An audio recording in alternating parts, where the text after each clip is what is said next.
And welcome back to Love Your Food. This week we have this recipe for these delicious almond cookies for you, and they're going to be low sugar, and we'll tell you how that happens in a little while. First, I'd like to remind everyone that we have an affiliate link with Chef's Temp. If you need a kitchen thermometer or meat probe, please check out the link in the description below and use code LOVEYOURFOOD on checkout for 15% off your order. We also have a Patreon if you'd like to support us there. I'll put a link for that in the description as well. And in the meantime, here's our ingredients. So we've got some almond flour, some vanilla.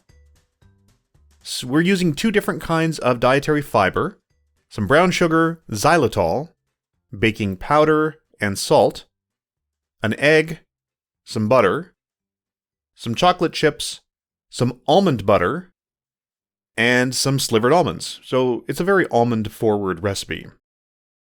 So the first thing we're going to do is if your almond flour is a little bit clumped up like that, we're just going to try and break that up a little bit and mix in the baking powder and the salt. And we're going to add some, as I said, some dietary fiber. This is acacia gum and also inulin.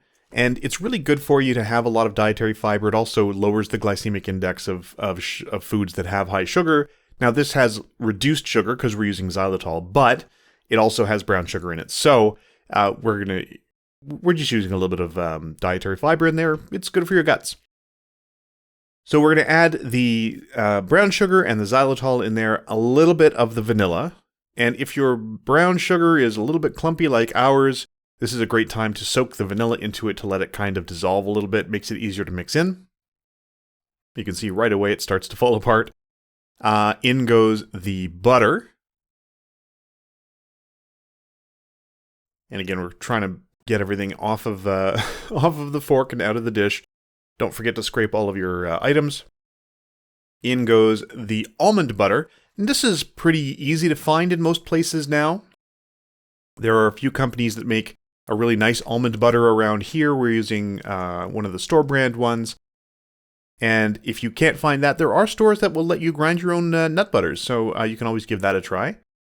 We're going to add in the egg and try and get all of this mixed together into a batter. You can see the brown sugar is still a little clumpy, so we're going to try and break that up as much as we can. We don't want little clumps of it in there in the end. Although, in the final result, it's not the end of the world. If you have like a little clump of brown sugar somewhere, it's fine. We're using crunchy almond butter, so there are going to be clumps in here anyway of pieces of almond. So once we've got that all mixed together, we're going to add in the dry ingredients. So that is the almond flour or ground almonds, our dietary fiber, the xylitol, the baking powder and the salt. The xylitol's in with the wet ingredients, just like sugar would be normally. And we're just going to mix this together until it comes together most of the way. Then we're going to add in our chocolate chips. Nice thing about this, because we're using almond flour and not all-purpose flour, you don't really have to worry about too much gluten production, so you can keep mixing this. It's not going to be a big problem if you over-mix it, because it's not going to be you're not going to get tough cookies or anything because there's not a lot of gluten being formed. We're using almonds. Now, we let this sit in the fridge overnight. You can let it sit in the fridge for a couple days and really let it come together. And then we're going to roll it into some balls here. All the amounts are going to be in the description below. And we're going to add some of those nice slivered almonds on the bottom. And those are going to nicely toast on the bottom and add a little bit of crunch. And we're going to kind of form it into a cookie. Now, it's not going to spread very much because of the content. It's not going to like spread out into a flat cookie. So we're just going to make it the shape we want it to be. And add a little bit of flaky salt on top just for that little salty crunch after it's baked. You really want that. It really elevates the whole thing. Put those on a silpat or parchment-lined baking tray. And those are going to go into our preheated oven.